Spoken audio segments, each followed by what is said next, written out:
castle, fathers and mothers, brothers and sisters all over the world. My name is Oyoluwa Adekoya. My father has a new movie produced by Jiga Alara, and that is what myself and my sister has come to introduce you. Now let me introduce my sister to you.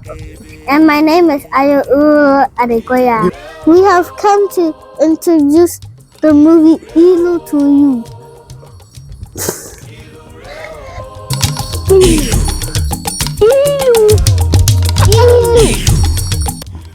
Please subscribe.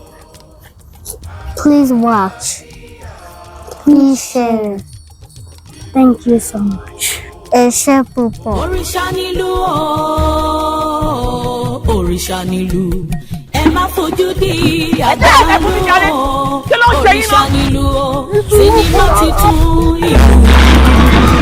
Ó ti jáde wá lórí YouTube. Ìkànnì Ìjẹ́ Kí Alára TV. 24 lẹ ó ti rí wo àwòtún òní o. Iṣẹ́ ńlá ni. Cinema Titun ILU. Multi-billion naira project video lágbára. Òrìṣà nílùú tó mú bá. Kì í ṣọjọ́ gbà tó ń ṣàwọn gidi. Ìlú ní ṣàtọ́kùn eégún, ìlú ní ṣàtọ́kùn ṣá. Ìlú ní ìlú tí a ṣe máa yàn gàlú ìlú tó kò fọ́ lágbára.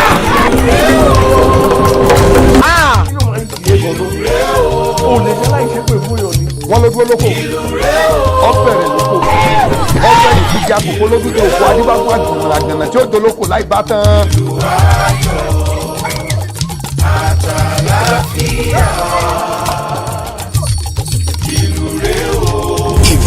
Agbára gba sinimá tó gbà padà búyọ̀ tó gbà padà gbà. Ó fún lọ́nà láfojú ó yà pẹ́rẹ́gẹ́dẹ́. Ìwọ̀nba ni yẹn ń gbóná mọ́ láì ṣọ́ka. Olówó ayé ẹ̀rọ ra lànà kókó fẹ́fẹ́. Káyọ̀ mọ̀ tìbí ọmọ mú wa ni o. Cinema Titun ILU. Ká tó parí ẹ̀ ní location ojú rí tó.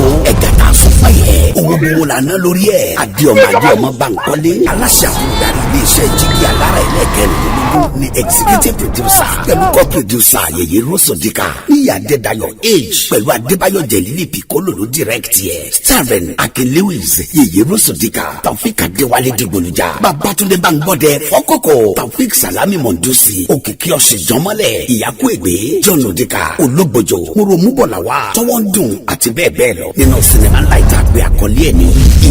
Subtitled in English. Apá kìíní ẹ̀ máa jáde kásàgbà sórí YouTube lọ́jọ́ Wednesday September 24 ọdún yìí. Nígbà tá apá kejì ẹ̀ máa jáde lọ́jọ́ Friday October 24 ọdún yìí bákan náà. Ẹ̀kúnkú mẹ́ni tẹ̀ ní ìkànnì Jígí Alára /Brizil/TV.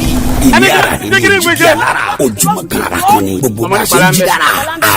Ara la fi ń ṣe. Cinema Titun ILU lélẹ́yìí o. Ẹ subscribe sórí Jígí Alára 24 kẹ́rìnrán wò. Iṣẹ́ bàbá iṣẹ́ ni àwòrán tó wò ní ẹgbà bẹ́ẹ̀.